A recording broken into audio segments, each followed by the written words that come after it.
Welcome, folks, to week one, day one, month one of Freshman Academy over here at Freshman League over here at Runeterra Academy.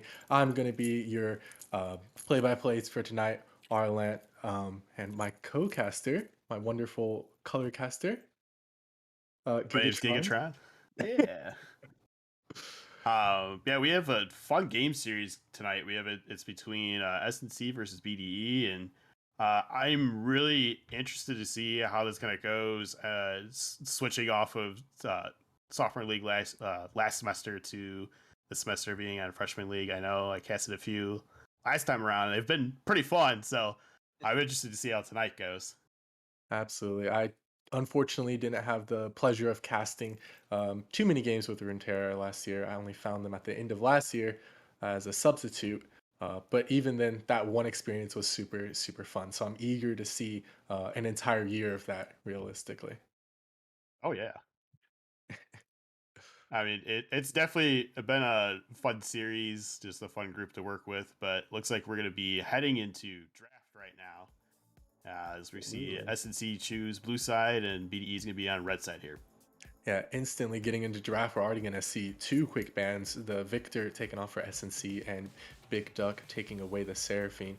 Um, and also the Jinx, yeah, they're getting rid of the really strong counter picks or the really strong first picks in the meta.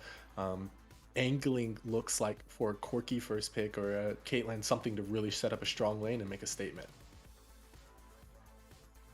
Yeah, I mean, if they go for a Corki, it just has really good poke, really good pressure.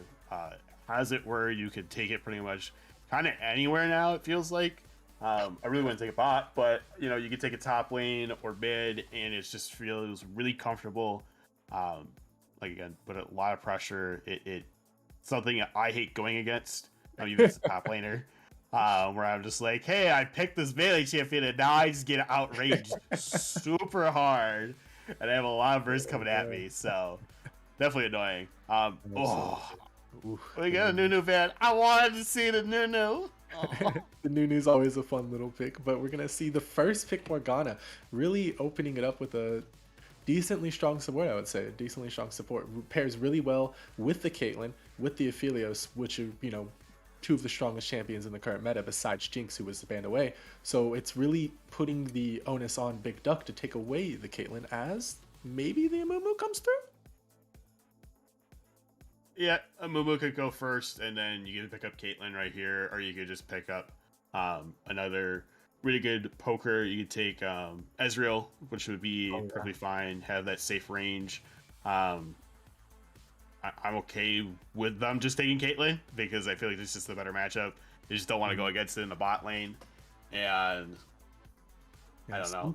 This Amumu can also still be flex support. It's not seen as much anymore, but yeah, Nope.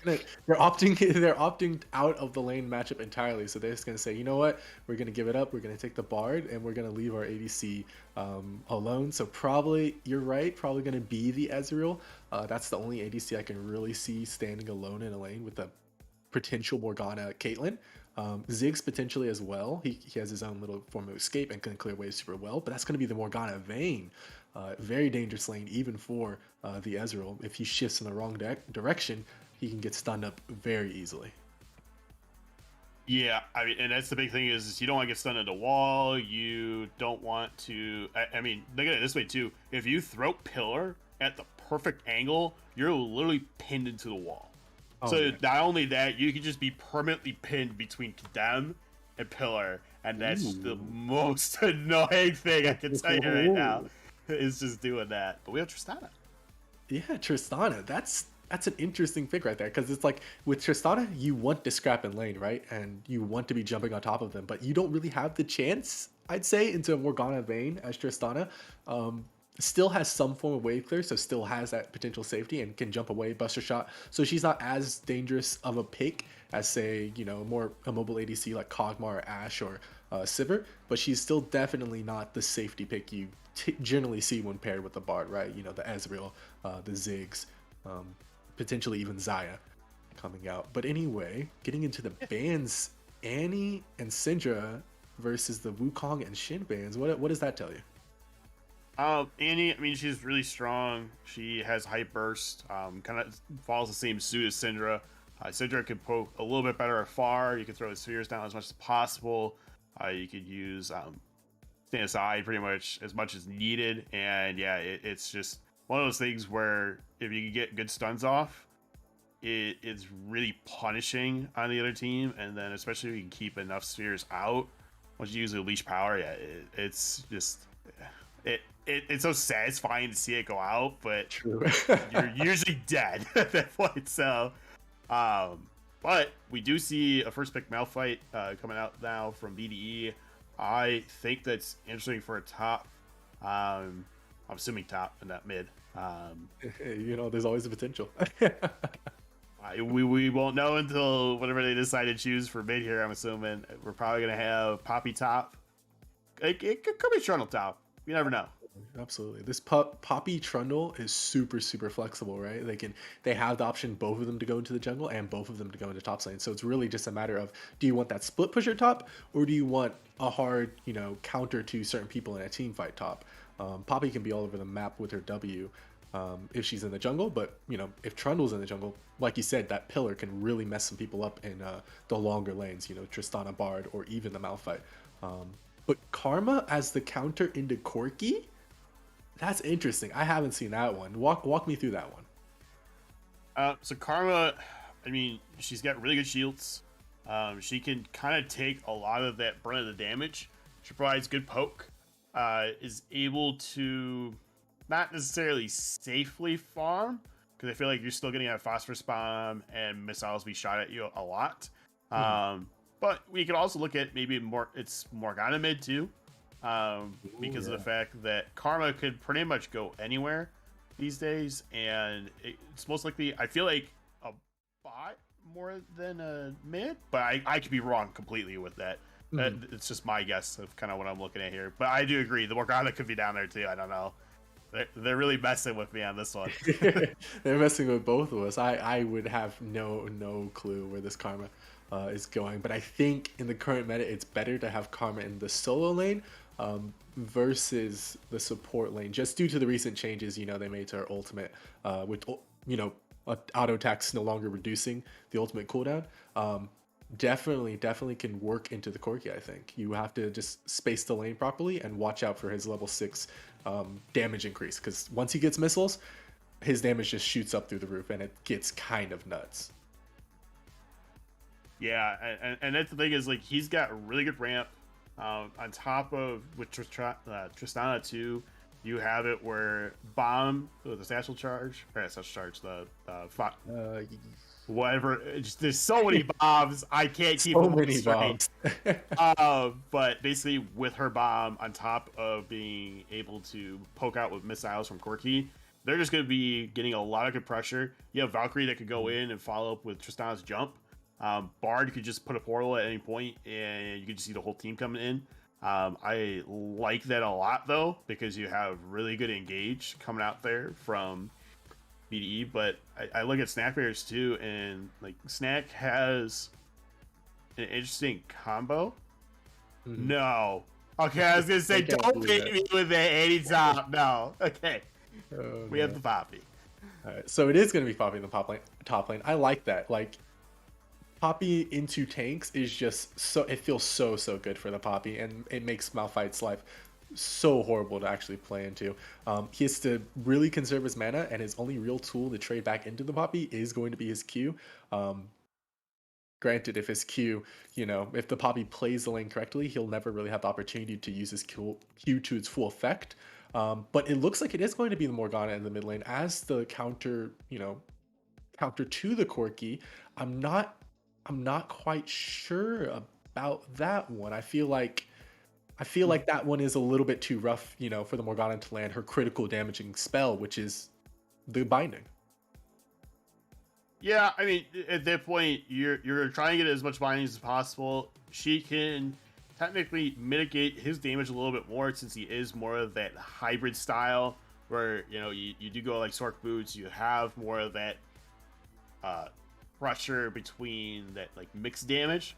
So I feel like she can mitigate that a little bit more, even though technically Karma could as well with her shields. But I think Black Shield will be really good for her at that point, and then you really just gotta look for like a good Trundle Pillar, maybe catch them in the Valkyrie or right after the Valkyrie, and then you set up the binding that way. Hmm. They can hopefully secure an easy kill onto him. But the problem is you do have swag on Amumu.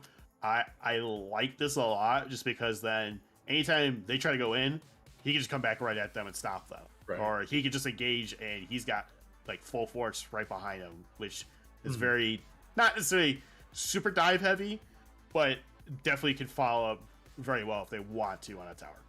Yeah, speaking of dive, one thing that you have to take into consideration if you're, both teams here, is that SNK, their engage is really non-existent. It's really reliant on skill shots and a trundle pillar, and then Poppy kind of going in over top of that, right? It's not really what we would call true engage. On the other side, Big Duck, they have so much of it, right? They have the Malphite, they have the Amumu, they have the Bard ultimate that can catch someone out potentially. They even have, Corki Valkyrie to start off fights around Dragon Pits or Baron Pit. They have so much engage, while the other team, has a few forms of disengage. The Morgana ultimate is pretty good disengage. Trundle Pillar can be used as disengage. Karma's shield speed up can be used to run away. It's one of those things that you have to take in consideration, both teams here, when they're playing out both comps, right? The amount of engage that you can realistically dodge, and realistically you have to kind of take on the face. Yeah, and the thing is like when you're trying to make sure that you're able to kind of dodge, get away from everyone too, and be able to also trade back at the same time. I think that's where really excels for them though, for Snack, just because of the fact that they can have the mobility of Poppy on her own with her W. She just can walk that a little bit faster, blocks people from going in. So Malphite can't really go in with the top of force, so it's a really good counter at that point. And you have the Mantra Empowered Shield that could just boost everyone. So even if you're not going like a Shirelia's or anything like that, where you just get that extra move speed boost, you're able to still provide a lot of mobility and can hopefully lock down a lot of people. I'm looking at Vayne could condemn someone pretty easy, which then sets up for a Morgana binding, and then you could put a Trundle Pillar right after that, and it's just like CC on top of CC on top of CC that's just never gonna go away. It's never gonna end. Absolutely correct. Um, yeah, I mean, your points are all correct. I mean, I agree with it. The Trundle is super good counter to both Malphite and Amumu. Like, it's hard for either of them to stack their resistances. So either way, someone's getting ulted, someone's getting bursted down, because they have to take all that CC on the chin. But at the end of the day, we're still looking at like two hyper carries, right? We're still looking at the Tristana, and you're still looking at a Corki when you only have your hyper carry in the Vayne. So it's really going to come down to SNC Furry here, how well he can position himself in team fights, and whether or not he gets caught out by those crucial Malphite ultimates, Amumu ultimates, or Bard ultimates, right? It's really a lot is going to be piled on the back of this Vayne here to pull their team through to victory. You know, with that, we will be going to a break. Remember, SNC Game 1 versus Big Duck Entourage. Get your votes in now. We'll be back after break.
Welcome back, folks, to Runeterra Academy Freshman League Day 1, SNC versus Big Duck Entourage.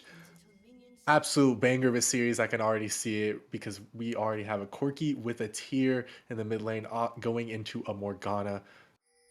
Talk me through that matchup. We thought it was going to be the Karma, but it's the Morgana in the mid lane. What about it? What about it?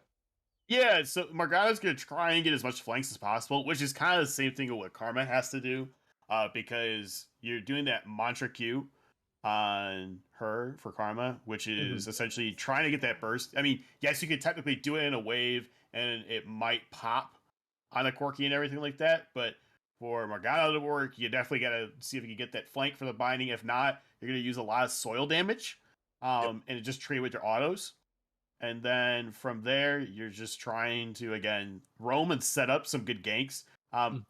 I hope we see some 3-man or 4-man ganks with Trundle, and Absolutely.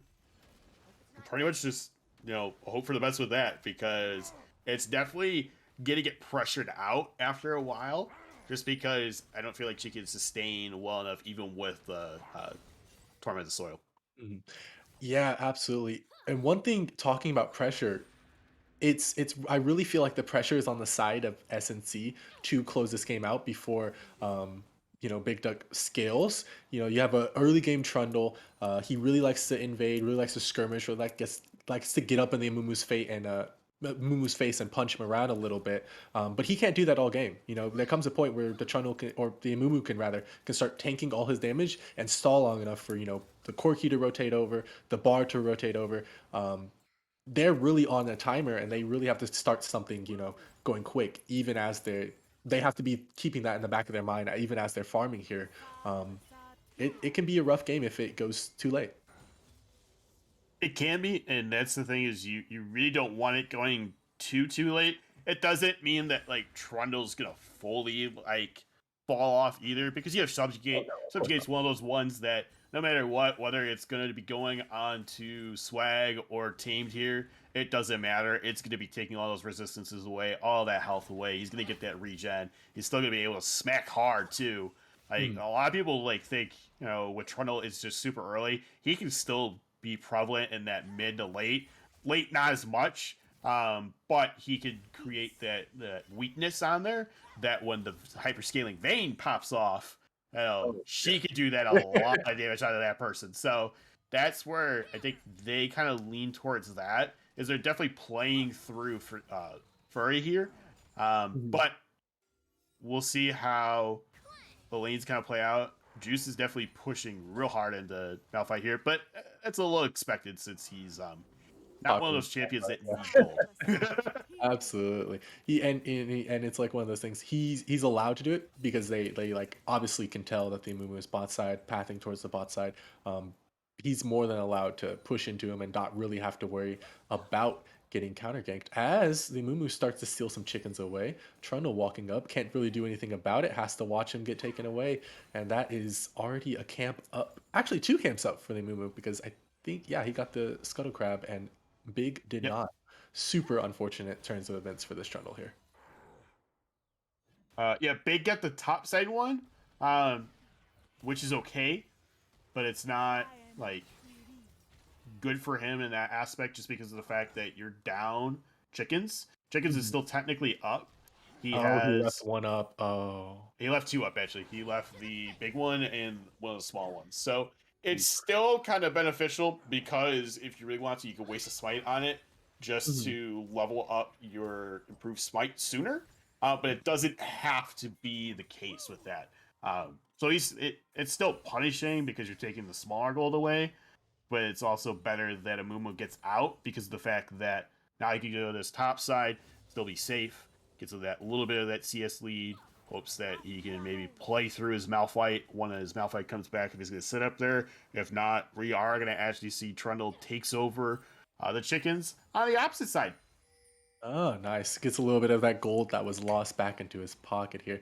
Very, very nice turn of events, and he has the option to do it. Has to watch out for the Mumu walking over. The Corki is, going to rotate over first because it's on his side of the map. So yeah, he gets to recover most of those chickens, but Big is still sitting pretty. Got a good majority of them, and he's feeling absolutely fine. As we see Bard roaming up, probably just looking to secure vision. It's really hard for a Bard to gank Morgana, isn't it? Yeah, because of the fact you do have that black shield, you can just sit by any of the walls there, and you're not really gonna go down. See? Oh, right there, absolutely. As the ignite comes down, ticking down a little bit, but nothing more than half HP. As we get into the top lane, just trading back and forth. Although we have to look very carefully at this. Tamed is getting super close to that level 6 power spike, and he goes right on to the Poppy right there. That's going to be Juice dropping the flash auto, and that is going to be Tamed turning the lane around completely. That is worst case scenario for Juice. Yeah, it is unfortunately a worst case scenario. Unfortunately, you don't get that level 6 where you could have just knocked him up or sent him back. And unfortunately, that's where, again, with that unstoppable force, you're just going to do as much as possible and knock people up. And he really didn't have to commit too much to it. Unfortunately, yes, he does have to blow a flash. But as you see, he still got a decent amount of mana. He didn't really lose a lot of health to the turret either. So it's a win-win for that. Absolutely. I think that's a best case scenario there for Tane, right? He denies a lot of minions away from Juice. Juice is forced to walk back because he opted not to use his teleport, deciding to hold it. Um, and like yeah, it's like he saw his opportunity, he went for it, he took it, and that's just like that kind of decision making that you need to have in these sort of amateur leagues. And he really performed super well on that. Yeah, it was a really good play by him there. Just realizing like, hey, if I just kill a minion, I'm gonna be 6. And I could go in. Like you can see that he's like trying to hover too for Juice there. When Juice really should have kind of just respected it and went back. And if he Over. stayed closer to the turret, would have been okay. Oh, Looking at Revan. a little fancy feed down there. But yeah, BDE on the swag up here, just farming up, looking for a Mumu level 6. That's going to be the next, power spike that a Mumu level 6. Then you can actually start making plays with your ganks and really start setting up successful, potentially even dives onto the Vayne, right? That AoE ultimate is a huge boon. You'll definitely have Bard ultimate by then to shut down the turret. You have a lot of tools here to really make this Vayne's life super unplayable. Yeah, I mean, and the thing is, you have to realize, hey, what's the best thing that we could do to disable Vayne? And it's just user kit. I mean, you have the meeps that he's going to be chasing around, getting those a little bit extra empowered auto attacks. He's going to set up very well for when they do have team fights. So this way he can try to focus down her because you're going to think that Morgana's going to either black shield 2 people, whoever's going in, or herself, kind of a thing. Because they're expecting she's trying to flank, and then the third person is going to be Fury then at that point, or Mhm. Furry at that point. So that's where I'm hoping they try to get that, but looks like we're going to see Hextech Drake is our first Drake here, and it's going to be going towards Big Dog Entourage. Yeah, that's not a bad little Drake to get. That's a first Drake to secure. That is 6 extra, attack speed, 6 extra ability haste. Not a lot, but it's still better than nothing at all. And it's definitely going to feel nice on both Corki and Tristana, both champs that like the CDR and like the attack speed, right? Um, but yeah, you were talking about how careful Furry has to play, and one item I just want to highlight that both tanks can buy to make her life even worse is Anthemous Chains, right? 30% reduced damage, and that includes the true damage and an increased amount, duration on the CC. So if Swag, for instance, gets it, he can increase his CC for a very long time on Furry and force him into buying, potential QSS or something of the nature. E-Girl Fox forcing her to buy the oh, what's the name? Mikhail's? Yeah, Mikhail's. As we see a potential gank here from Big, he gets Buster shotted back, and that is nothing happens, nothing of consequence. And nothing happens, which is great. And you really don't have to trade too much. Buster Shot's always fine. I think it's probably one of the more better ADC ultimates, Mhm. um, other than Zaya's, because you could just literally disable someone trying to go in on you. You're like invulnerable for like that little bit. You throw out feathers, it's gonna do a lot of damage. And yeah, I mean, That's one of those really kind of beneficial things to have as an ADC. But uh, we do have a Vayne instead of Zaya, which is okay. Um, I am interested to see. Okay, yeah, he was going to TP. I was wondering if he was going to TP or if he was going to Yeah, doesn't want to lose any just plates there. run back, kind of a thing. Because we do see that Mumu is hiding there with Bard. I Pink's coming think they're going down. to go bot at this Very. point. Yeah. That's going to be the Or bar mid. tunnel in. They're looking for him. That's going to be the stun hitting. That's going to be the stun ultimate coming out. That's going to be the disabling the turret. That is the ignite ticking down, and the bomb goes off, and that is Furry getting picked up by Prove Vol there. Absolutely beautiful play, and that's exactly, as we were talking about. They Bard ultimate the turret, they Amumu ult underneath the turret, the dive comes out. It's absolutely beautiful. You even had Corki there in the area just to zone with his Valkyrie. Everything works out perfectly. They get, some plates onto the Tristana as the Riptail comes down. Big gets all that gold, but they respond with the teleport, so nothing else comes of it. Yeah, and that's the other thing too is now 2 TPs are down. Anytime a team fight is going to be needed, unfortunately they're not the empowered TPs yet, so they can't go to wars or anything. But the one thing that we are going to see is now that they're down, they're going to be away for team fights. That's going to be coming up soon. Like you have a Drake coming up in 2 minutes. You're not going to be able to, like again, just get to there at that point because it is 12 minutes. You are going to have wards be around there. You can't TP in and now you have to commit to running down. But Revan's coming in. Yeah, Revan tamed. Ooh, great flash there from Juice. Even though he misses his ultimate, he realized he doesn't need it. That was an absolutely beautiful flash, flashing away from Tame's ultimate point blank range. And yeah, that was just a really, really good play there from the Poppy. Absolutely stupendous. Yeah, even though unfortunately you kind of have to The burn the ultimate. flash. Yeah, and the ultimate, getting a little anxious with it. Yeah, it's a little unfortunate. It goes the wrong way around, but even if you hit it, again, it's not really necessary because you're just sending one. I mean, you could have sent both, but still, like, Absolutely. what's gonna happen? Like, you're just putting Bard back into the jungle so you can go look for beeps, and at that point, Malphite's already gotten his little bit of CS lead that he needs. So Absolutely. Speaking of CS, we have 101 CS on the Corki. He is a pretty massive, almost 20 CS lead over his opponent, and it's just growing, right? Like this is going to be a monster Corki if he keeps up this rate of CS, and it might even improve in the later stages of the game, right? They are just really, really doing good work here on this CSing wise. Tristana also out CSing her opponent. Um, yeah, just a CS gap pretty much all across the board here for Big Duck. yeah, I mean, and that's the kind of little detrimental thing for snack bears here, just because of the fact that hey, if you could just get a little bit more CS out onto 2 players, even just whether it's Trundle and Morgana, Trundle and Vayne and Morgana, those are the 3 that really could carry. As we see, oh big. Big getting run down here. A lot of damage coming from Corki and Bard.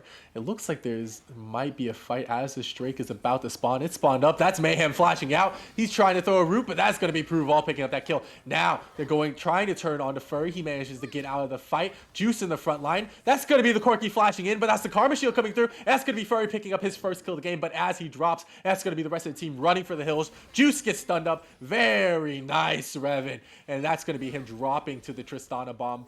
Oh, nope. Swag picks up that one saying, I want that kill for myself. And that is a very thoroughly one team fight there for the side of Big Duck. You could say it's almost like a scumbag swag there as he takes away the kill Scumbag from his swag. ADC. But it's fine. You know what? He's got 2 dragons on his side now. We're going to see a Mountain Soul, which is perfect for the Malphite. So he's going to get that little bit of extra tankiness, a little bit of extra damage out. And I think that's really perfect for Big Duck Entourage. Absolutely. As Big tries to stop the turret from going down, but he can't really stop the unstoppable force as Tamed ults away there after taking away the turret under his troll nose. Super sad turns of events. But one thing I want to highlight in that last team fight, Corki flashed into the middle of the team, which, in any other situation, that's a super bad play to make.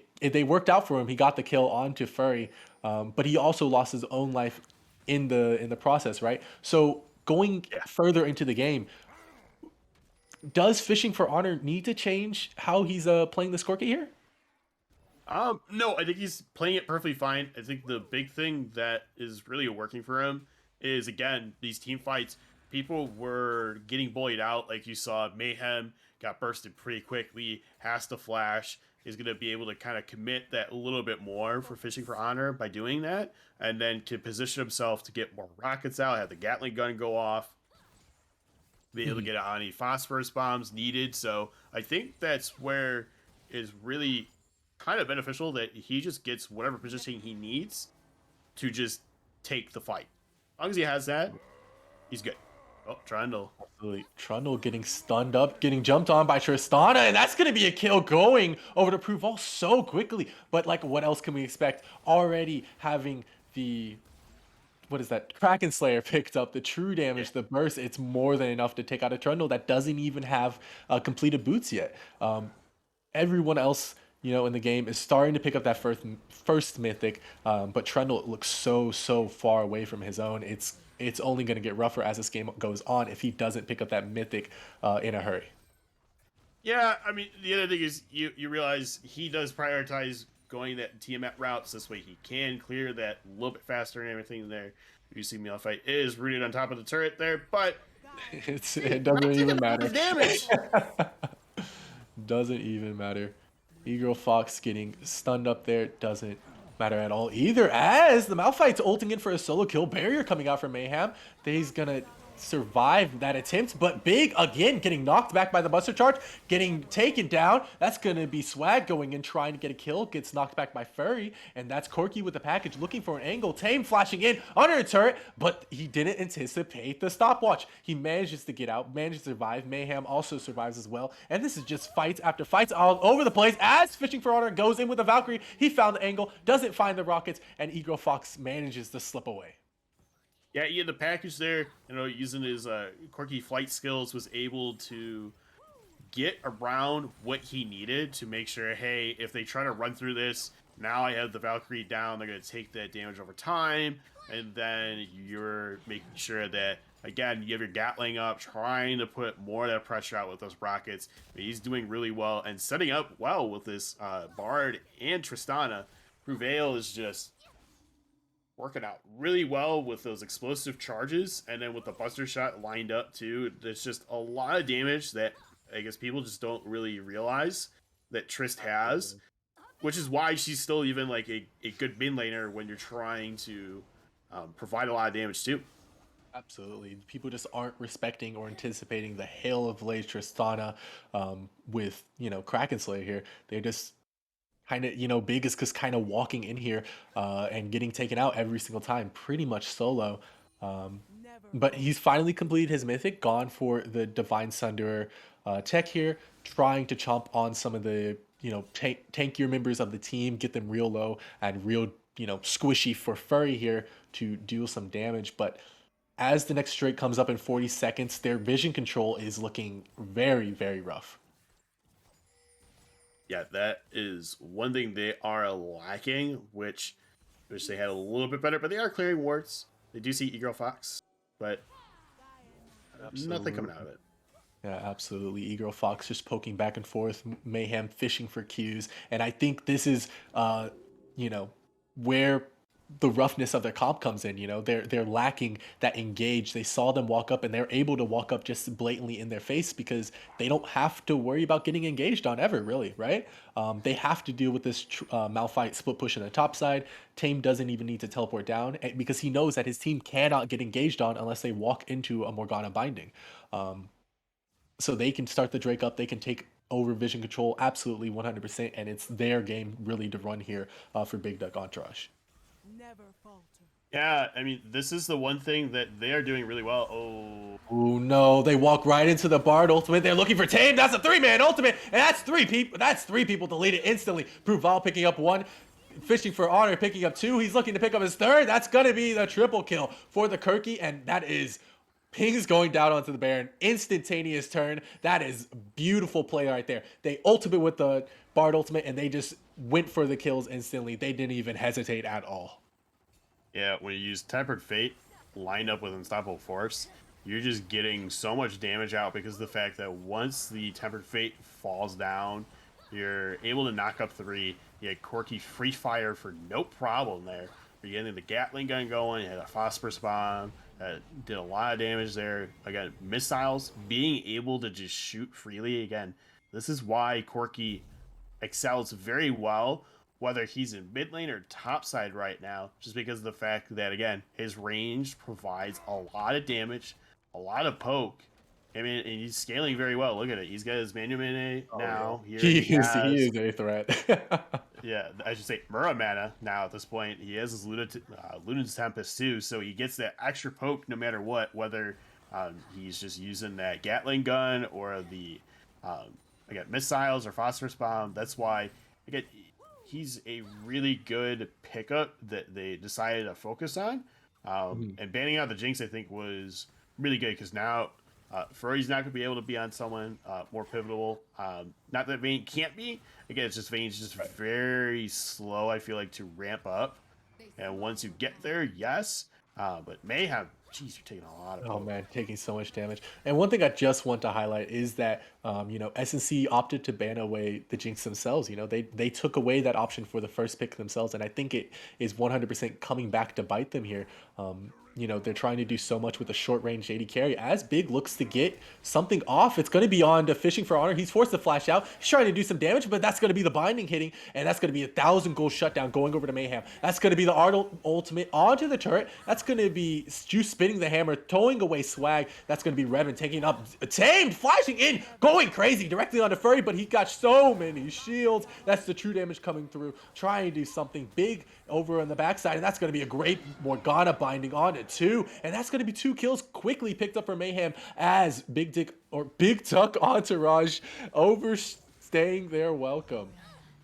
It is always that kind of feel right now coming out from Big Duck Entourage just because of the fact that uh, whether you get big conk stats from Conqueror or you're just putting out so much damage here. I mean, why don't we just take a second even to look at the gold? We have this Oh nice yeah, fancy new 10,000. graph that we could just show everything. And yeah, I mean, it's just a big lead right now. It's going across the board. You see that Prevail is just leading. I mean, in Tame 2, Tamed, Oh again, wow. it's a Mel fight. You're not expected to be this high gold efficiency. And look at him, he's got 172 CS to his name. That is Absolutely. just so much to him right now. It's actually funny. It's kind of crazy. But yeah, just one thing I want to highlight though is the fact that Mayhem is directly below the rest of the team. It's really on him now to hit those bindings to get Morgana trying to do something, right? Because everyone on their team is stacking that armor. And look, the anthem has already come out for Swag, right? And I think he placed that onto the vein. I'd have to check. Yeah, the anthem is onto the vein. But one thing that they're not respecting and one thing that they're really not building is the Merc treads on pretty much everybody. Bard doesn't have his Merc treads. Tamed isn't respecting the Merc treads for Mayhem. So Mayhem really has the opportunity to do so much damage, right? And they should be looking to put him in every single fight going forward.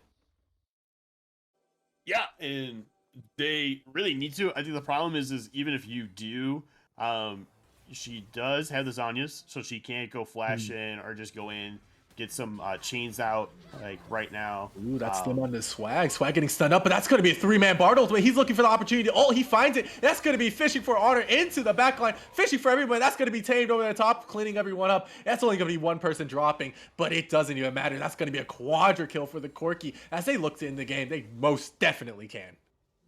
Yeah, I mean, this is the big thing too. Is when you get quirky package, you can separate out people a lot. You get a lot of damage out, and you're able to just get on the back line, which is what they did there. And when you have Tristana hitting the front, you have Corky hitting the back.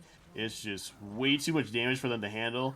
And again, team just getting really good ultimates out. You have Revan setting up very well too. So it's just one of those more pivotal games that hey, they're just playing very well mechanically by, Mhm. funneling into the Corki, getting a lot of damage, getting a lot of kills, getting a lot of CS towards him. You have a deathless bot lane right now too, who has Oh been yeah. performing very well too. Yeah. Um, so what do you say if you're the coach, if you're a player, you're in charge of making decisions for SNC? What are you saying, for game two? What are we thinking at? What are we looking at? How do we adapt to their style of play? What do you try to do to fix game two? Game two, I mean, I'd probably take a Quirky. It's probably just Mhm. one of the more bigger damage people that can be flexed around. Uh, Whether team plays it or not, it's not like that. It's not hard to pick it up. But it's one of those ones that I just wouldn't comfortably, me personally, try to just play it, in top lane, Yeah, yeah. um, without having some games on it. But it's one of those things that, hey, if this is literally going to make Mayhem have so many issues, I'd rather just, Take it away. Yeah. take it away, and then um, at that point, it'd probably be more the Malphite or the Tristana. I feel like because both of those are still performing very good. Malphite having a lot of good knockups when he needs to, able to still handle juice up there, no problem, while you're playing against him with the Poppy. So I Yeah, don't know. absolutely. I think those are probably the two that I would say, and then try to fix more of objectives. Mhm. They've lost, unfortunately, four Drakes. The soul is over there onto the side of uh, Big Duck Entourage, so I think that's the main thing they need to focus on.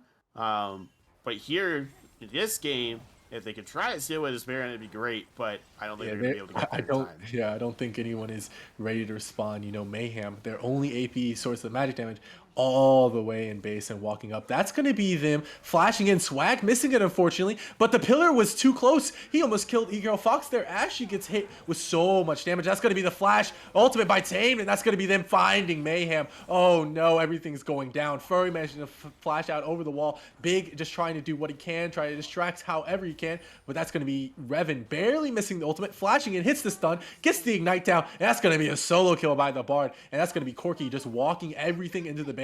This looks to be the end of the game here. Yeah, unfortunately, it does. You have the Baron on them right now. They're getting those Baron empowered minions. They're able to just trade here very easily. Took out three players, and it's just unfortunate for the side of Snack Bears here. I think, again, this next time around, they just need to focus on what's going to be more important to them. Do they just take away the Quirky? Do they take away both Quirky and Malphite? Those are really what I would say is their big Mhm. things. But maybe draft around more of a CC comp that could kind of counter, what they're trying to do here. I think that's the big thing that they need to focus on. Absolutely. Some things I think they just need to focus on is actively putting more magic damage into their draft. They only had a little bit from Karma and not too much from Mayhem. Put some more magic damage in their draft. Um, Mix up that diversity a little bit. Add some easier to use engage, because right now their engage was literally just a Trundle Pillar, Morgana Binding, Lucky Karma Root, stuff like that. It's not easy stuff to hit, and really a team comp that required them to get ahead early, and they just weren't pulling the trigger on that for SNCK. On the opposite side, Big Duck Entourage, they were doing so much work. They were pulling the trigger early. They were making plays. They got pretty much every objective, I think, aside from the first or second Rift Herald. That was really good, really solid objective control, and I want to see them continue into game number two. Yeah, I think if they can just do that objective control, get some CC going, like you said, get a little bit more consistent AP. If you really look at it, you can throw like a Oriana in there that still works as a Absolutely. team person that can get the shockwave out, set up some plays there and everything. Can kind of pivot around the Triple Pillar, and that could work from that way. I mean, LSR would be good. Even like a Mhm. Vex right now, Vex is very popular. Oh, that would be nice. Um, so that's one of those ones that would help out. But um, as we get ready, I think we're going to see what they decide to do this time around in this game two that we will see shortly.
Welcome back, folks, to freshman class week 1 of Runeterra Academy. I am your play-by-play Arlant, and I am joined here by my wonderful color caster, Gigatron. Gigatron, how are you doing tonight? Doing good, man. It was an interesting game one here too. I liked a lot of what Big Duck Entourage brought out, and you got that Big Duck energy definitely coming out of them. They had really good ultimates that just set up for team fights, as well as you had a lot of dive potential, and it really Absolutely. punished snack bears there a lot. And I see that we have some changes done. Victor is still brought in from last time, but they are going to go after their bot lane. Their bot lane was really punishing. Yeah, taking away the Bard and Tristana. One thing that I do want to highlight that neither team banned, neither team, banned the common, first picks, and they didn't even go for the first pick in the generally you see a Jinx first pick or a Corki first pick. Both champs that are still up and still available in this draft, and something that SNCK can snipe away. Also, they showed their Shin card so early. That's something that you can very quickly counterpick. SNC has a lot of options in this draft, but again, they're going to be opting for the Morgana play, maybe again mid, but looking like they might be pairing this with the Sivir. I think it would be really much so better with a Sivir. Again, get a binding out. You can throw the boomerang, get a lot of damage coming back, which is really nice. But I am interested to see that we do see Aphelios here. Aphelios has been sitting a little bit more on the lower end of the spectrum. I know a lot of it is due to not everyone knows how to manage properly with him. And yeah, I mean, I'm excited to see if he could definitely do that there. Yeah, absolutely. Aphelios is one of the, more played ADCs along with Jinx, Caitlyn, they're really the big three right now. So this is the first big three ADC that we've seen so far today. And he's going to be matched against the Sivir with maybe a Galio support. That's interesting right there. I really like the Galio wherever it goes into the Morgana. Whether or not the Morgana goes mid or the Morgana goes into the support role, we're going to have to see. But I think this Galio pick is super, super beneficial into that, as we see Quinn picked up for the R3 here. Quinn into Shin. That's interesting. Walk me through that one.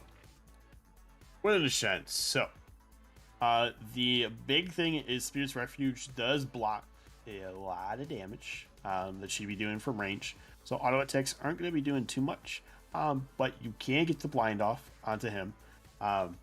You can get those a little bit more easier trades out. Just because when Valor comes down to Mark, the double shot will be coming out. And hopefully it's going to be more so on Shen than on minions.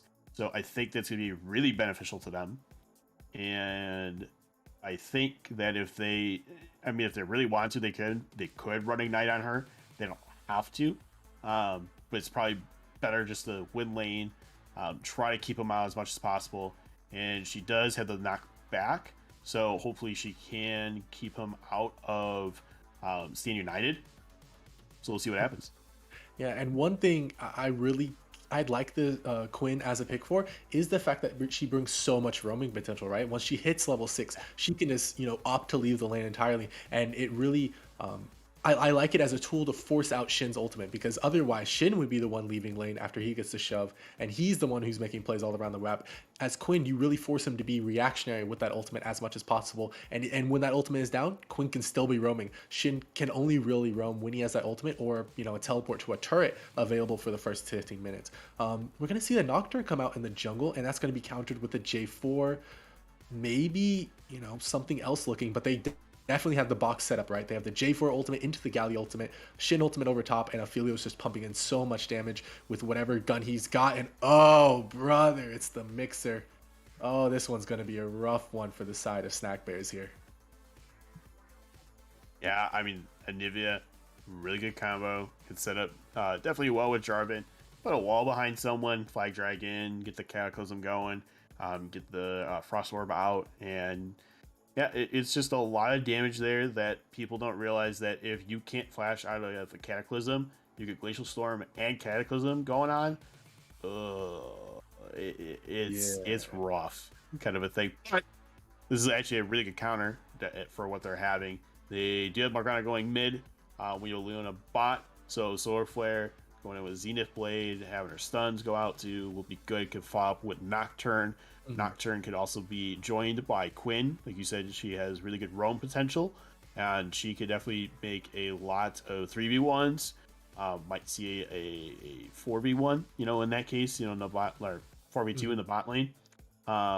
And I like the idea with that. I just have to wonder how, again, is gun management going to go for Aphelios here, and can it really be um, pivotal for their case? Just because of the fact that if you get punished out by Leona and Sivir a lot, you're not gonna be able to get what you necessarily want maybe out of the Aphelios Mhm. right away. Yeah. It gets more to that mid to late, and then at that point, Sivir still does a lot of damage. Gwen's gonna be doing a lot of damage. Nocturne's gonna be focusing the Axiom arc too. So, Yeah. um, yeah, I'm really interested to see how this goes. Yeah, I think I have to hand it over to Big Duck Entourage again. It's just such a simple, team comp to run, but it's very effective, right? Like you just have to hit your J4 flag and drag ultimate, Galio over top, Anivia over top of that, and then it's just so much damage with those three alone. You don't even really have to worry about the Shin or the Aphelios. You still have to contend with those three. But on the opposite side, I think Snack Bears again, they have, pretty good early game options, early to mid game options that they have to leverage, right? They have to leverage the strength of the Quinn roam. They have to leverage the strength of the Leona roam, Nocturne, early Nocturne ultimate. They have to use these tools and actually use them early enough to where they don't have to worry about the blender, mixing them up. If they're able to get to these objectives first via split pushing, spreading their opponent across the map, that's going to be really huge for them. If they're able to get, a solid 5,000 or so goal lead in the early game, that's the mark that they have to hit for this game not to be completely over by 20, 25 minutes or so. Yeah, and I really hope that maybe Snack learned what they were doing in this first game and can apply it to the second game of being again getting around that map that little bit more. You did the Galio who can jump in with a heroic justice. You have Shen again who can do Stand United. You have Jarvan who can finish Flag Dragon Cataclysm on someone, and that's really hurtful for Snack. But if they play it right, just take a lot of damage, throw the Black Shield onto someone. Hopefully, it's just going on Leona. Leona can just tank so much right there too, and then they can just trade back. Even if it's going on a Nocturne, Nocturne has his Shroud that will block one CC coming in or one ability coming in, and then you could put the Black Shield on him, and hopefully he could just keep auto attacking, get maybe a Paranoia off, so he can go on to someone else to get away from the Cataclysm. Right. It really just depends on who J4 decides to focus on. Absolutely. And speaking of J4 versus Nocturne, I really think it's going to come down to, the early game between them. It really depends on either of the runes that they opt to take. Both of them can take the lethal tempo. Nocturne is a more prolific user of the lethal tempo, but there have been, some lethal tempo J4's builds out there allows him to really early duel this Nocturne if he gets caught in a situation where he has to fight him.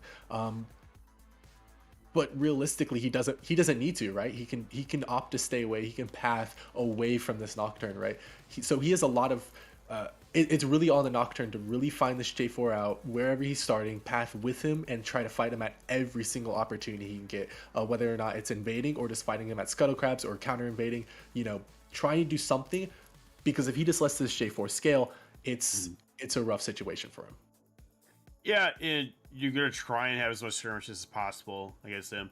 The other thing is, even if you can't, the other problem is trying to gank Anivia is really hard, Oh, especially for yeah. Honor. Can pretty much just set up what he needs to do to either lock down Nocturne or bully him back out, kind of a thing. As long as he has some mana. If he doesn't, when eggs already been popped, okay, yeah, a little easier to gank. But in the Mhm. case that egg is up, hopefully Swag can come around, get in there. maybe team comes in with Stand United, or you're the Heroic Justice coming out from Mhm. Galio as well. So I think that's going to be really trying to figure out how quick are they trying to burn their ultimates, and can you judge that easily enough to figure out their pattern? Because that's the thing. I think if you can figure out that pattern, then you know what you need to commit from Snack Bears into fights. Mhm. Yeah, and I really think Snack Bears kind of have to spread the map out. They have to drag the Shin all across the map. They have to drag J4 all across the map. They have to drag the Anivia all across the map because they have a lot of wave clear, right? They have the Sivir. Morgana isn't too bad. Queen has a lot of attack speed buffs that she can give herself. She can really do not too bad, especially if she's 1v1 into someone else. But if they don't get the chance to spread Big Duck all across the map, then they're gonna fall really really quickly far behind. And I just don't see an easy way throughout team fights. Yeah, for team fights, I mean, it's gonna be interesting. I think Mm-hmm. the big thing that I'm really worried about with Snack 2 is just like kind of more of a split comp. You have Quinn that can just split top, or another soul lane. You have Sivir who can still do really well, get good engages or disengages, but I wonder with the Morgana again how much that really benefits their team. Absolutely. As spectator delay is finally ticking down, we are going to be taking to a quick break. Don't go anywhere with game 2 of freshman class week 1, Big Duck Entourage versus Snack Bears. Stay put.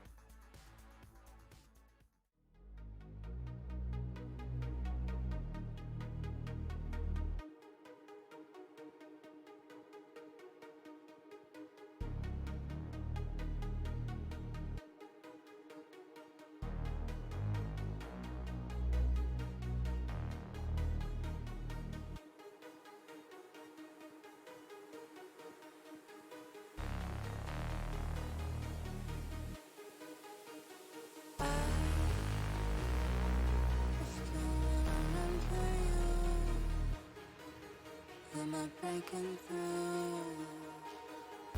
You feel me too?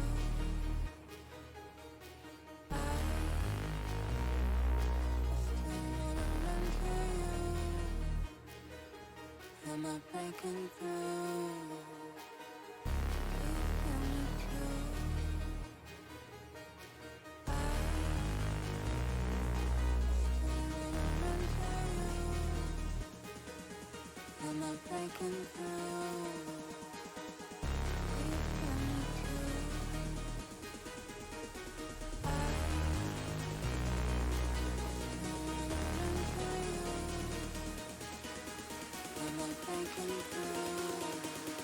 too? I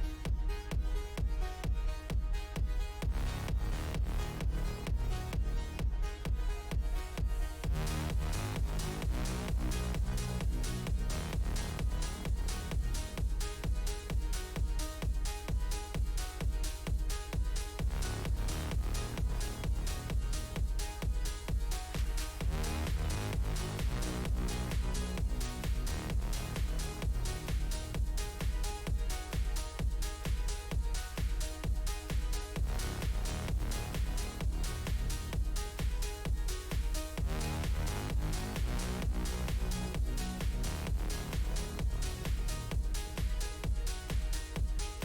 Am I breaking through?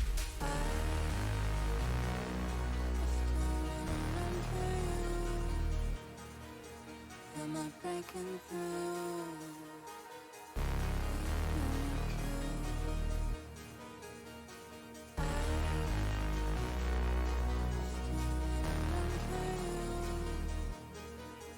Am I breaking through?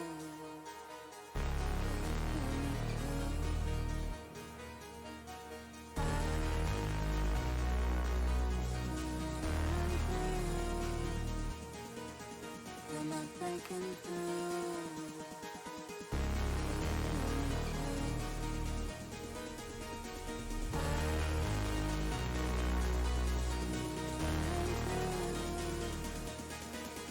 Am I breaking through?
Welcome back, folks, to week one, game one of, or sorry, game two Game two. of Freshman Academy. My fault, my fault.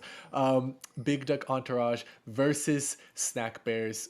Big Duck took game one, but this is a whole new game, whole different draft. Walk me through both of them. Yeah, so we still have some similar people from last time around. We're going to see the Morgana again, but a whole brand new team coming out basically for Snack. They have a new bot lane, jungler and top that we haven't seen, and I think it's going to potentially work out for them. Bot's going to be really interesting just because of the fact that you have an Aphelios and Galio. Galio is going to be trying to going in as much as possible, get the taunt off, and then you're hoping that he's got oh my gosh, I should know all the gun names. But the purple gun, if he has it, so he can root. Prevail will just be able to do a lot of damage there. But he always starts with red green. So Absolutely. Gun rotations are key on Aphelios, and it's really a hallmark of a good Aphelios to have, always the correct gun rotations for every single situation, right? Just other things to highlight across the map. That's going to be a cold start for the Sivir. Very interesting. Plays to the Sivir's motif. The super clearing as we see a level 2 gank onto Mayhem, forced to flash out. The barrier comes out as well. Nothing else devoted to that, and that is huge value there for the mid laner. And Swag. Very nice gank. Very common stuff you see in solo queue. I guess Mayhem just wasn't expecting it, in a competitive league. But it's just stuff you have to really, really watch out for. Very, very bad situation to find yourself in if you're Morgana. yeah, I mean it delays him a little bit, for jungling path, but that's fine because now you just made your life so much easier for your mid laner. Mid laner didn't even have to trade anything. Swag didn't have to trade anything, so now that Flash and Barrier are down, it means that once you get blue, you could come down there and do that. I do think was Furry getting chunked so low there. Revan hitting the ignite, they hit the level 2 power spike. And that's just one thing that, all bot laners really have to respect, that level 2 power spike. If you aren't going to get it first, you always have to back off, right? You always have to respect that. And they just did not. So that's going to be Furry losing their flash, losing their heal, and they're going to miss this entire wave. And it's just looking like a worst case scenario for him. Yeah, it is really looking kind of that worst case scenario because if you have it to the point of Swag looking for another gank. He's just going all over this place. He's going crazy with his Jarvan. And Juice, all he's trying to do is just clear out the wave a little bit so he doesn't lose too much. He's not even going to waste his flash, and that's going to be Swag picking up first blood. Very, very nice pickup. He's just all over this map, recognizing where he has opportunities, and they are just taking them full force, full brunt. Yeah, that was a 3 camp into the gank. Very, very nice play from Swag. Yeah, and Swag is just kind of being around the map. We kind of saw that first game. He's doing this the second game, but doing it a lot earlier. Being able to create that little bit more pressure, seeing that first blood going over to them again. I think that's where he's realizing, hey, as long as I help out my two soul laners, I think my bot lane can do really well early Mhm. on. Into both Fury and Egro Fox. And once we see that, oh, big. Big trying to look for a little bit of something there. Gets the fear off, misses the binding, and nothing comes of it. Swag was there with the counter gang. Revan going in, splitting the two in the bot lane. Fury gets taunted up. He is only level 2. Everyone else is level 3 or 4. That's going to be Pruval hitting the Graviton exactly like you talked about. That's going to be the flash in from Revan. But that is going to be Pruval picking up the kill. Absolutely nothing else was wasted except for the flash by Revan. And Egro Fox just has to watch their ADC drop. Yeah, and it's really unfortunate, especially as an 80 as a support, just to see like, hey, I tried, to keep Yeah. him off me and everything, but you're looking at Prevail just has a lot of good range and a lot of lockdown. That even though Revan's just able to kind of split them, he got both of them in taunt. He was able to let Prevail just do what he needed to do, which is hit away from range, got a lot of damage out, and you're getting enough to see another taunt. Another taunt going in, so much damage. This time, Egro barely surviving with the flash. And that is just, what else can you say? This bot lane is probably lost. You have to look at the items on the Sivir. Only the Cole and a tier. They aren't going to be doing anything for a long, long time, right? Um, No. so yeah, this is where you say, you know what? This lane's lost. Good luck on your own Sivir, and Eagle Fox should probably take her wares elsewhere. Try to get ganks off for someone else, get boots, get Mobies, and just get out of town. Yeah, I mean, and that might be the case that she is going to roam a little bit more, but um, again, it's pre 6 minutes. I think it's Mhm. okay to just still come back for a little bit longer and then start roaming about like that more 7 to 8 minute mark, just because if you could help out your lane that little bit more, you do see that Morgana is shifting down. You have Nocturne waiting in the rings where he does not have paranoia yet, but can maybe do something in that aspect. They are going to get spotted out by wards, so nothing unfortunately is going to come out other than they're just going to retreat here. Yeah, speaking of not having paranoia, that's a huge power spike for the Nocturne, right? He's only level 5, but at the same time, Swag is only level 4. The first person with ultimate in this game is going to be, fishing for honor, followed quickly by Tame, and that's something that you guys can leverage, right? Like the fact that Big will get his ultimate way before Swag here. That's something that you should definitely be looking and definitely be playing for as hard as possible. Potentially enough to give up this Drake. Like I don't think this Drake is that big an objective for them, considering that you know, they're so close to that Nocturne ultimate. Yeah, I mean, honestly, they should just take it just because it's one of the ones that, I mean, it's always good to have an Ocean Soul. Ooh, as the girl Fox goes in, Mayhem over the top with their own ultimate, but that's going to be the flag and drag in. That's going to be the steal going over to Swag. Very nice. A great wall forcing Mayhem out on the bottom side of the fight. That is going to be, ooh, Furry flashing out, and that's going to be Nocturne, the only person dropping in that entire fight. But low health bars on the side of SNK. That's everybody forced to back off. They can't step up here anymore for Furry. No, Tame was able to get his ultimate off, but Juice managed to, stop him before he actually got down. It's one of those situations, though. Would it have been better for Quinn if, Tame had gotten the ultimate off? As, Revan goes in for a little bit of trading here, gets the taunt up, but no Gravitum for the lockdown, so that's going to be Egro Fox able to walk away. A little bit trading. I mean, you took him down to half health, no problem. Like, shit. Just a tad bit of trading. Yeah, like, I don't think that's trading. That's just outright bullying. Like, Cyberbullying. like it's just unfortunate for Egro Fox and Fury or Furry, just because of the fact that uh, you just have a really dominating lane here, and you're just trying to survive as much as possible. And unfortunately, Shen. Great taunt on a Juice there by Tamed, but nothing comes of it.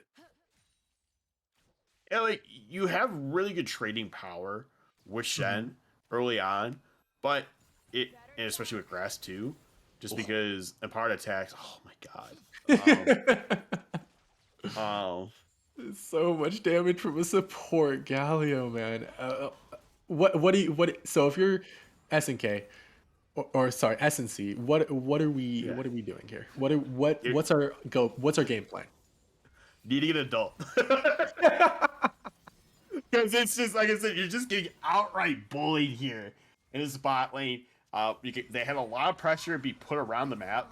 That Swag's doing really well. Good binding coming out from Mayhem there, but yeah, it's just Bake's just trying to set up what he can, and it's not going that way yet. Can soon. Um, Mhm. but you just have to look at like yeah, like this tier. Look at it, like the tier and the coal Yeah. have not been really stacked much. Is really hurting. Oh no. Ooh, looking for fishing for honor and fishing for him here. They do have the ultimate on Big. This is their opportunity. Mayhem looking for the binding. Ooh, Doesn't find it, and that's probably them wasting a lot of time in this mid lane. They're still sitting in that bush, but it's like they have camps, up on the bot side. Leona could be getting level 6 elsewhere. Um, yeah, that's a lot of time, and they opt to get out of that play there.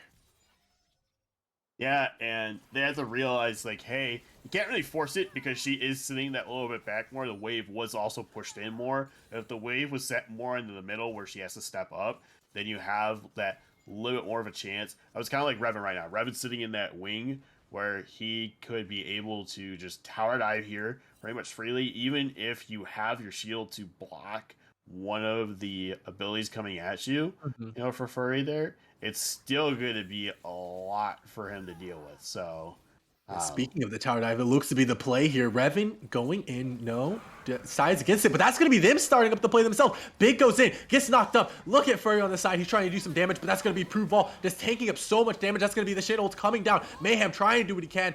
No, ooh, Tame barely misses the taunt though, but that's going to be the barrier coming down for Mayhem. It's not enough to save him as Prove Ball picks up the double kill off of a play started by SNC. This is the worst case scenario.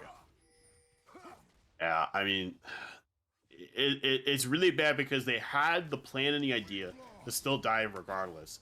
And then you had the counter engage coming in from Snack there, which was, again, a good idea. The problem is you have Big, who's still very squishy.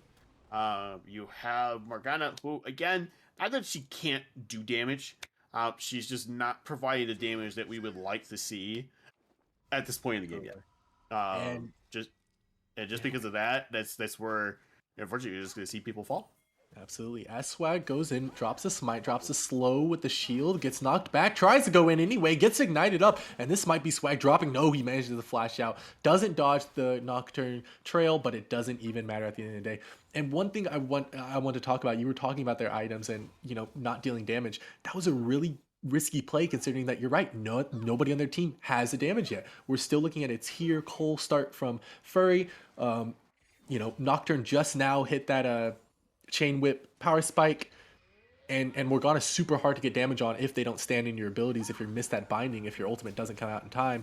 It's a super super rough situation for them as the Drake has spawned, and it looks to be another Hextech. So we miss out on the Hextech soul. Yeah, so and Hextech's always like a nice tool to see. I think it's a great addition that they put in, and Absolutely. I really did like the idea of Chemtech too. I think it's just the again I know a lot of people didn't like the terrain. I think that changed and it'll Mhm. be really beneficial to them. Um, but of course that's always gonna be the woes when you try to bring in something new and it Absolutely. just doesn't work out the way that you hope it would have intended. Absolutely. Yeah. Kim Tech Soul, a little bit busted. I think I read somewhere that the Kim Tech Soul on teams, teams that got Kim Tech Soul, 90% win rate or something crazy like that. Super hard to balance. It's like you said, nice to see it in the game. Good idea, but not as well executed as we usually see from more of right ideas. Regardless, that is going to be another Mountain Soul picked up. So super strong. As it looks like the dive is going to be coming out. That's going to be Ooh, they don't even use the Flag and Drag until now. A great taunt, two-man taunt by Revan, and that's going to be Fury dropping to Swag. Pruval taking up a little bit more than he has to, but it doesn't even matter at the end of the day. Nobody was really in danger of dropping there. Yeah, Prevail just fortunately trying to do what he can to just do a lot of damage, but unfortunately has to take a couple turret shots, which is okay. I mean, again, no one's really around to come in on him. You have Nocturne up here in the wings. Ooh, big ulting in onto the Shin here. The Shin opting not to flash. He doesn't even have it. He's going to drop, but he's not going to drop low enough. He has too much armor. Look how much armor that man has. As Mayhem ulting in here onto For Honor, trying to get his first kill. And that's going to be the Anivia Egg pop, but does he have enough damage? It may look like it's getting super close, but no, that's the Shin ultimate. That's the Galley ultimate, and that is the squad arrived. What else can they do? E-Girl Fox getting CC'd up. She's taking so much damage, ignited, and she drops. That's going to be a quick double kill going over to the side of Big Duck Entourage.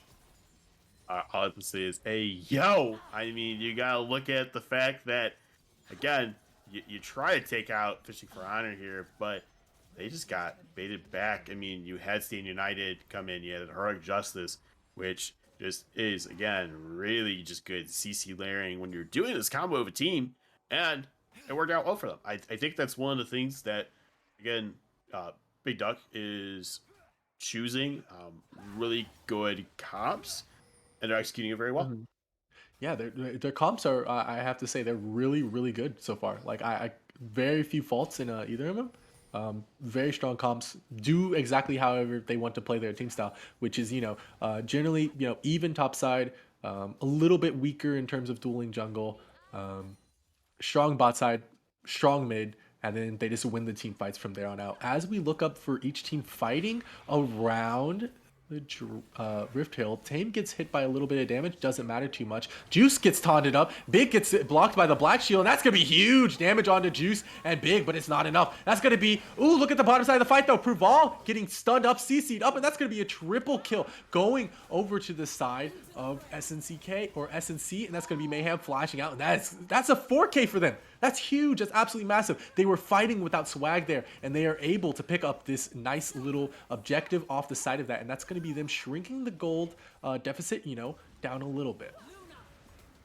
Yeah, gonna be down a little bit there. Again, they've been having that lead for a while now. Now that they have Rift that's gonna be going towards their side there, hopefully before Jarvan tries to steal it. Yeah, they're gonna get it easily. Now you can throw this like mid, you can throw it top, you can throw it bottom, and as long as you get that plate gold, which unfortunately is gone, but Yeah. you do have bounty gold. As long as you get the bounty gold, you'll be able to get a lot out of it still. 100%. Yeah, speaking of gold in this game, just looking at the CS numbers, looking at the individual gold spread across this team, it's really sitting on look at that graph of Pruval and Swag. They're doing so much work, as Juice trying to poke out Revan here a little bit, doesn't do too much. As Swag goes in though, looking for a nice chunk of damage out here on the Juice. He might drop though. That's going to be the ultimate in from Swag, but he just hops out and he's forced to flash out himself. So almost gets the solo kill there. Very, very nice. But yeah, I was literally just talking about the gold, and he's able to flex his own gold advantage just like that. He's boots completed already. He has his mythic, which is, tank J4 build here. He is just punching them in the face with his money bags right now, as the next Drake is going to be spawning in 22 seconds.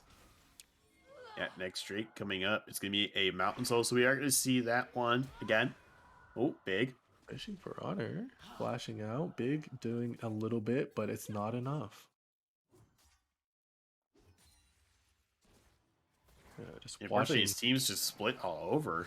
Yeah, very unfortunate scene for Big as he gets stunned up under his own blue buff. It's so hard for him to even walk into his own Drake. His team is so slow to respond. I think it might be the call not even to opt for the Drake here, not even opt for the fight, try to get some towers, and that looks to be the call across the team here.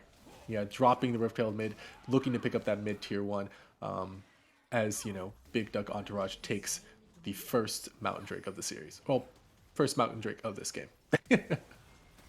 Revan flashing in. He has the Shin ultimate over the top. E-Girl trying to get a stun. Doesn't hit anyone, unfortunately. She's alone in the middle of the team, and the team decides to leave her to die. That's going to be Fury ulting out with the team, or sorry, Furry ulting out with the rest of the squad, but he's getting chased down by Swag. He has a speed up. He has the angle. He has the ultimate up. In a few seconds, do they look for it? No. They are going to let the Sivert run away. Silver's gonna get away. Maybe not. They might chase her because they're gonna see her here in a second. Oh, You see her, but do they go for the dive? They have 4 people on the top side of the map. That's going to be Tame taking up the turret. Doesn't hit the top. That's a great spell shield, but it's not enough to block the rest of the spells. And that's going to be Ravenstorm picking up his second kill of the game. yeah, they're just CC layering very well. I mean, you have 2 really good dive champions there with the Shen and Galio there. Get flag and drag, always a really good setup as well. And when you layer that CC perfectly, it's just a pinball to ping pong effect where it's just like, yep, you're gonna go this way and this way and this way, and not gonna be able to do anything, and you're gonna hate it, and you just unfortunately die. And that's one of those things that they really just need to figure out how they can protect the team that a little bit better.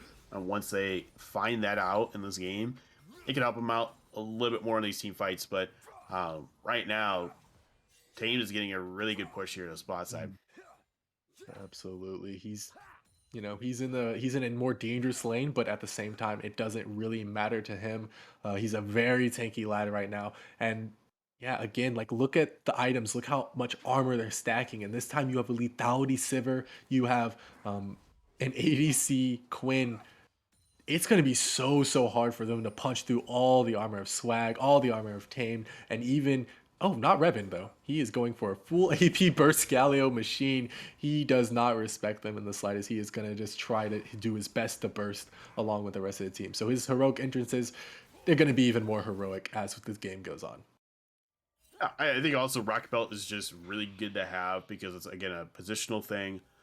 You do take a fair amount of damage with it too, but again, I'm looking at he's trying to position himself in a spot that, again, whether it's coming in with heroic justice, get after his taunt, whatever he needs it to be, he's just trying. Even if it's just a gap closer, it's just a really good item to have.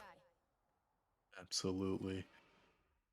We're waiting. It's looking like the Baron dance is coming out. They're putting a few pings down, trying to get a vision, looking for picks a little bit. That's going to be Mayhem walking directly into Fishing for Honor. Misses the bind. That's going to go onto a minion. That's going to be stun onto Mayhem. But the fear comes out onto Fishing for Honor. That's going to be the flash in. His ultimate goes down, but it doesn't last through the... Oh, that's so many shields, so much damage on the Big. He looks like he's going to drop. He gets taunted up twice. That's going to be Mayhem getting proto belted on. That's going to the damage come through. That's going to be a 3rd kill for Revan, and that's going to be the Baron going over the side of Big Doug Entourage. Oh, man, oh, man. Yeah, and as much as the engage was a good idea, bindings unfortunately haven't been hitting as great today. The other thing is you have a Galio that could dive in as long as he survives, as Nivea survives Paranoia. And that was Kate. Was able to survive it, no problem. Didn't have any issues. And you still had the support of your team come up. And you were able to still get out with your lives and trade back. Absolutely. Like right now, the Paranoid has no damage to back it up, and neither does Morgana really. And it's an 8,000 goal lead at 22 minutes. They're going to be looking to close it out very soon, right? At this next dragon fight, actually, 50 seconds remaining. They have to find some way to stall it out, have to find some way to get more gold into their pockets, trying to do something. And oh man, it's just a rough scenario all around for the side of Snack Bears. Unfortunately, it is. I'm hoping that maybe this time around they can potentially get something going. I don't know if they're going to necessarily. It's going to be really hard to pick out someone because all they really have is a lot of tanks, even though you did pop Nivea Egg. Egg is still going to be coming up soon. And I don't know. It's going to be really interesting to see what happens here as they potentially fight for the soul point. I mean, what's the option? As E-Girl Fox flashes out, it's like you kind of have to fight for the soul point, even though it's not a good situation. Fury, what are you doing? Why are you there? He gets caught out. That's going to be Swag flashing in, ulting right onto E-Girl Fox. A huge stun coming through, a huge taunt coming through. Big trying to survive, but look at the shields under Bruvali. He just does so much, but they managed to find Juice. They managed to find the Anivia. Maybe? No, not even close. That's going to be a double kill going over Bruvali, and this may be the game here as Swag walks to the Drake. E-Girl Fox the only one alive. And her being alive, I mean, again, with a tank, the problem is just she cannot provide as much damage as she would like onto all of them. And you have to look at, again, Prevail doing a lot of damage here. Had a really good setup with Revan. And Tamed has been just coming in at those more pivotal times when you need the extra shield, when you need Shen to come in and use that taunt to help just disable someone for like a few seconds there. Even trying to just be like, hey, I just need an extra person so I can help bully or just do something. Like here, like they're just getting turrets, no problem. They got the Mountain Soul again, and yeah, I'm definitely interested to see how Big Duck tries to just close this out. Yeah, all they have to do, is close it out. Do what they've been doing. Just walk in as a 5-man, not take any fights that they don't have to, like Tame, opting to dodge over the wall right here. That's the smart play. All they have to do is just sit and chill. They have, oh my gosh, 11,000 gold advantage. They don't have to really do anything. They can just sit, chill, push waves, wait for the next Baron, or they can take a fight and win it pretty handily. Last time they only lost the Anivia. This time I don't even think they will lose the Anivia. 2 items on their everybody actually except for the Shin. Yeah, this is probably going to be game for Big Duck Entourage unless a miracle happens for the side of Snack Bears, and it has to happen repeatedly. Yeah, I mean, and in that case, the counter is okay. Hey, don't get caught out. I mean, Vox, if you get caught out, that's on you. Which is Even gonna be as the you case. say, gets caught out, she gets caught out. That's so much damage going down onto her. She bleeds out so slowly, but not slowly enough that her team can respond. And that is going to be the support getting picked up for the side of Big Duck Entourage. They're moving into the bot lane. They still have Shin in the top side pushing that in. How do you respond? I mean, the big thing is I mean, I might even just sacrifice top so I could protect my inhibitor turret and inhibitor. Because you already cracked one and got the inhibitor. I don't need to get in two. Oh my. Oh, Swag ults in. They managed to get the flash out from absolutely no one. He managed to just jump out with Juice's little pushback, but it doesn't matter. That's going to be the inhib going down. They could look to end the game here quite realistically. They have more than enough damage. Look at that damage going down on the Mayhem. What can you do? They have to hit these crazy bindings from crazy angles. Juice getting zoned away. That's going to be Revan going in. Hits the taunt on the Juice, but that's on the top side. Tame hitting the taunt on the Mayhem. Mayhem flashing in the middle team. But look at that. Pruval goes down on the opposite side. Ego Foss hit a great ultimate, but look on the other side of the fight. Mayhem going down to Tame there. And that's going to be more damage going down to the Juice. Swag picking up a kill. Revan picking up so much damage. And oh my gosh, Furry almost drops there. And even though they got the 80 carry, that's not enough to turn the fight. And this is looking to be game here. So it does look like it's going to be game here. Igor Fox does not have the Solar Flare up. Even if she did, I don't think that they could kill with both her and Furry there. But she's going to engage them.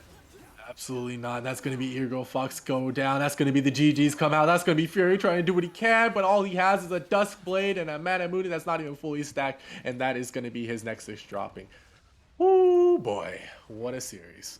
Yeah, this has been kind of crazy because this time around, a little bit better for Snack Bears there, but not quite the way that they were imagining. I think the Not at all. Quinn was a different idea, Mm-hmm.